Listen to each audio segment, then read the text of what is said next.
Jim Avila. What up, Jim? Good morning. Congratulations Am I orange on this enough for column. you to join the program? You sound good so far, Tony. Everything is okay with Brother Avila so far? Yeah. You'll let us know? Thanks, Tony. Good. Yeah, okay. So, Jim, I was saying congratulations on this weekly column. It really lets you kind of, I think, spread your wings in ways that you hadn't before, and really kind of exercise some opinions. And This one is a strong one. This is in Barrett Media. We've linked to it in our show description. Fox News should be liable for thousands of COVID-19 deaths. Your first line says it all. It's time for a class action suit charging Fox News with killing its own viewers. It convinced too many of them vaccines are deadly, COVID-19 is not, and masks are for sheep. Then you put some specifics in terms of statistics on this, death rate and the like. And I wonder if you could expand on this and share your thoughts with the audience today. Well, this all came about because I was, as I usually do, I watch Meet the Press on Sunday morning, and they have something called data download, which I usually ignore. But this one was pretty good, and it was about a new study that came out from Yale and was published in the Journal of American Medicine. And it showed that in this new study that the number of deaths in Florida and Ohio, the states that they studied, that 43% more deaths among those who were Republican. And then I looked into other studies, and I found that there was a causation, that in fact, in places where that in fact Fox News had in fact led to more deaths by COVID. And I thought, and what Chuck Todd did on Meet the Press was he kind of linked it to the politics of it, that because of this, Republicans are killing their own voters, and it's a stupid thing to do. And they're in these close races in the swing states. It's going to mean a difference if more of their people are dead than Democrats. Okay, that's fine. But the real story here is a humanity story, not a political story. These are thousands, tens of thousands, perhaps hundreds of thousands of people who died unnecessarily because they listened to this propaganda and these conspiracies on Fox. Just the other day, when LeBron's son had a heart problem, suddenly on Fox News they're raising the COVID-19. Is this because COVID-19 a side effect? And that's based on the fact that there are side effects with the vaccine that kill 0.01% of the people who take the vaccine. Not taking the vaccine and getting COVID leads to many more cardiac arrests than taking the vaccine. It's just stupid. But they were already talking about that because of that. They're still doing it. And of course, Tucker Carlson was the leading spokesman for conspiracies, and he contended that herd immunity would fix all of this, and we didn't need vaccines. But even though he took the vaccine, herd immunity means you have to kill millions of people first in the United States before we build up the immunity. It makes no sense at all. And they propagated this stuff over and over, and it killed people. And some relative in anywhere in one of these states needs to get a good attorney and prove all this stuff, and it'll be another Dominion case that Fox News cannot put on false conspiracy theories and then just go like this. Okay, we're just repeating what somebody said. That's not true. You are liable for what people say on your air. There's my rant. No, it's on brand as well for the wave of blowback they have faced legally, right? Now, they haven't faced it on COVID, but they faced it on the election lie. And so there is precedent. There's more of it, right? The Dominion lawsuit is settled, but there are others. And so when you look at the realities, there's a sense of being held responsible for those things that are said on air, particularly if there's, the health and welfare of your audience at stake. Yeah, I mean, you just can't. I mean, having worked as many years as I did in broadcasting, and that you are, you're responsible for what your guest says on television, and if they say things that are harmful or slanderous, it's not just them who are liable. It is you. That's what Fox found out when they put the liars on their air, and they knew it was a lie. All you have to do is prove that they knew it was a lie. So what Dominion did was, of course, in discovery, they found all those emails which showed that they knew that they were lying, that they hated Trump and they hated his message, but they were still putting on his false claims. They knew Giuliani was lying, and they still put it on. That is malice, and that is what needs to be proven. So when these people know that putting on nutcases who claim that you can drink bleach or get ultraviolet light or take one of these horse tranquilizers and it'll cure you, and to stay away from the vaccine, and they know this stuff, that is liable and there needs to be accountability for it. This is an interesting point I think that Eric makes, and it is the one thing I would say in contrast to the Dominion suits, you could actually show damage to corporate profits, is what Eric says here. Dominion lawsuit was because they hurt a corporation's profits. Their COVID lies only hurt people. And the way he said only hurt people, I mean, obviously your point is it killed people. That should be more important than any kind of repercussions as a result of, lies told that affect the bottom line. But it is the case, just to, scheme out the legal side, it's bizarre that, oddly, the damages are more palpable and showable in the case of Dominion, right, than they would be maybe with the class action. Although what your statistics show me is that, I don't know, maybe if you put together enough families, survivors, and other victims of that COVID disinformation, it would be something of a show trial, but it might have some legal teeth. Well, I'd push back on that idea first a little bit, okay? If you're in a traffic accident and somebody breaks the law or is speeding or whatever and kills your daughter or your son, there's a formula for that. You go to court and there's a formula that how much would that daughter or son made in their lifetime, or how much your husband would have made in your lifetime. And that's how they decide how much the damages are.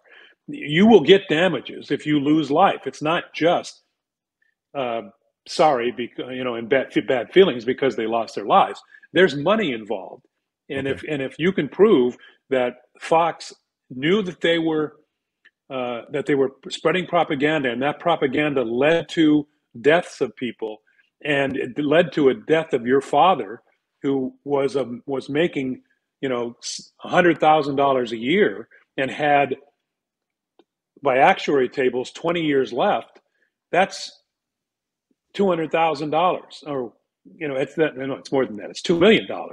So that's how they figure it out. So I would push back on the fact that you can't figure out damages because it's not a corporation. Human life is also worth money in the courts. Great point. Very good point. So you just you'd need families, you'd need survivors, victims' families, and you'd need to put that together. The world of media is affected how by all of this? And I read your piece and I regularly read your column, and then I look at how media is across the landscape of cable and opinion news. I'm trying to see if the Dominion lawsuit had any effect, the ripple effect sort of being held responsible. Have you seen any difference? Has it affected the way these arch opinions are being represented on cable television, opinion shows, or in mainstream media? Well, I think the main effect was Tucker Carlson is no longer there. So certainly had an effect. One of he claims, and I think there's some evidence to that he was fired because that was part of the settlement. That was what Fox agreed to. I think I'm not going to say Fox is any more responsible, but I don't think you're going to see Rudy Giuliani on Fox very often anymore, and you don't see him out there. And that other nutcase lawyer that he had has not been on Fox News much anymore. I think they are being a little more careful in how they couch their guests and their opinions. I don't watch Newsmax. I see some clips from it once in a while. I do tune into Fox, and the biggest, to me, the biggest offender is also their biggest audience right now, and that's the Five, which is on at 5 o'clock in the East and 2 o'clock out here in the Pacific time, and those people are dangerous. You know, they do the same thing that they used to. You remember when the Hannity had the show and he was the conservative and he had this liberal guy on too. And the liberal Oh guy yeah, was kind of a Hannity and Combs, I think it was called. Combs, yeah. And Combs was kind of this milquetoast guy who, got run It over was like the every Globetrotters time. and the Generals. Yeah, there was Every like time. right.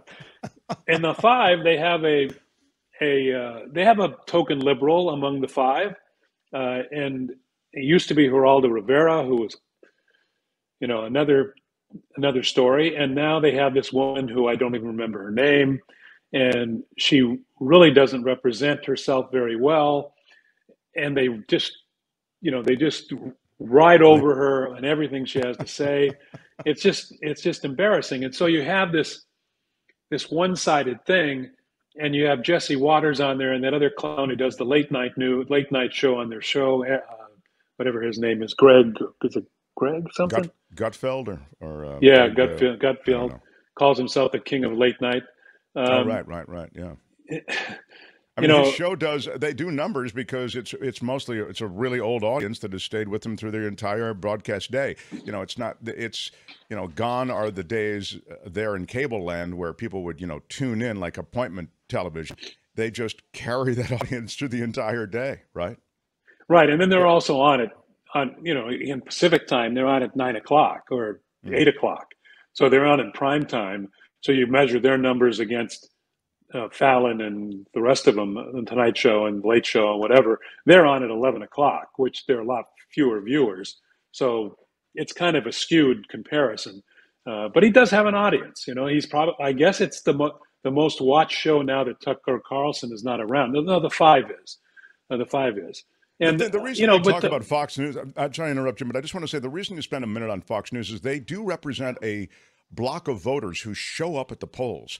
So I feel as though it's worth talking. This is more than just critiquing a network. I could give a damn. Fox News, I don't watch it at all. I mean, I will see clips, as Jim just mentioned, but that's it. But the idea somehow that we write them off is a big mistake because those people show up to the polls. Yeah, and I think it's necessary, at least for somebody like me who's interested in news. And I watch an awful lot of news. I watch all three of the major networks. I watch cable most of the time. It's important that we know what they're saying, I think. So I tune in when there's a big event, when Trump gets indicted, and they're not. I get a kick out of the fact I tune over to Fox, and they're not even talking about that. They're talking about Hunter Biden. It is kind of a kick to look at it once in a while. Wasn't there yeah, go ahead. Yeah. And the other thing is that, we shouldn't, this is what I'm saying about in this column, is that, a lot of us, when this came out, that more Republicans are dying than Democrats because Democrats take the vaccine. A lot of Democrats and a lot of the people said, all right, good riddance, and it's their fault. And, put up Darwin memes, right. Yeah. That kind of thing. But you know what? That isn't good. These are people, many of them are suckers. Many of them are the same people who, reverse mortgage their houses and lose money and fall to scams. They're not bad people sometimes, and and having some empathy for them, I think, is worth it. Makes us better people too. And I don't think, that's one of the things that those who say that how we get through can we get through to some of those people? The first thing we have to do is not dismiss them out of hand. We need to listen to them have empathy for their situations. They're frustrated. They're concerned. They think that the world is against them now, that minorities are taking over and they've lost the power. We have to hear that a little bit, and in order to discuss it with them and try to do the best, have the best arguments against them. And so, yeah, do I listen to Fox on occasion? I do, in order to better understand their audience. Yeah, it's a much different, the ecosystem that you work in is a media ecosystem. You have to monitor it all and look at it. And I assume you look at some alternative media as well, because I think the media that comes out of this platform that we're on right now, YouTube, and podcasts, because we exist in the podcast universe as well, it can be an extremely influential area of media that will affect elections. That's all. Yeah. There are millions of people who take Joe Rogan, of course, is a huge influence on people. Yeah. And, I do not listen to him. I get cringe when I do it. So I've got to, I should probably listen to him and write something about him, but he does. There's no doubt that he has an effect. I mean, Keith Olbermann is on podcast too. And Keith Olbermann, I do listen to every morning. And he is very good. On the liberal side, he knows that he's a great rant. He has great information. He reads an awful lot across the board, and that's one of the alternative media I would recommend to people. Yeah, it's interesting. You do have to kind of force feed yourself some of these other things. I do, and some of these, the conservative. I'm going to use the word conservative. I don't even know what it means anymore. I'm going to right wing. Orators, hosts are good. Extremists. They're good. Yeah. And extremists, thank you. And that's what's scary. I mean, if they were all hacks, it wouldn't be an issue. Right. And you wrote a column about it before. You've written, I think, extensively and commented extensively on the fact that fire hose of disinformation out of someone like Trump and now all the rest of them, they're all really good. RFK Jr., it's coming at you so fast, you don't even know. Well, that sort of sounds true. Wait a minute. And you're on to the next one. I mean, you don't even know. I don't think that's completely true. Oh, and then you're on to the next one. Yeah. I mean, it's this Gatling gun of BS or facts, and you don't know which one is which. So, I mean, with Trump, it's all BS. There's a new, Trump 2.0 that's coming up with stuff that's a little more confusing, I think. Yeah, I don't know how much of it is facts with Robert F. Kennedy Jr. I mean, I wrote a column about him, too. And the things that he's also caused the deaths of many people, and really big harm to children. That whole measles outbreak, and then there was a whooping cough outbreak because of the anti-vaxxers that were led by Robert F. Kennedy Jr. and her name escapes me, but the McCarthy, Jenny McCarthy.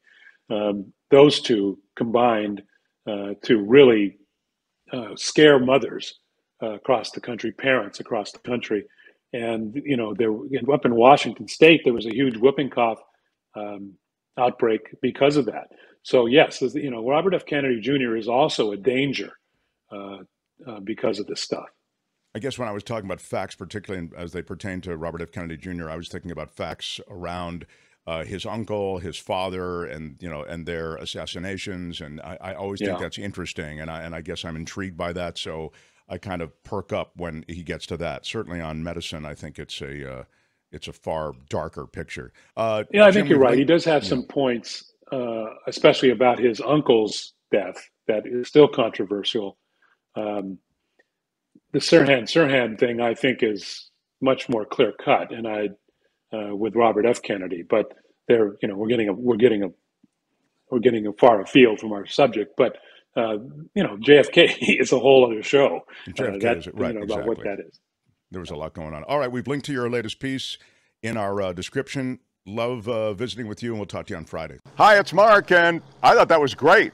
Hit the notification bell. You'll know whenever there's a new video being dropped, and please subscribe to our channel to help us save the universe.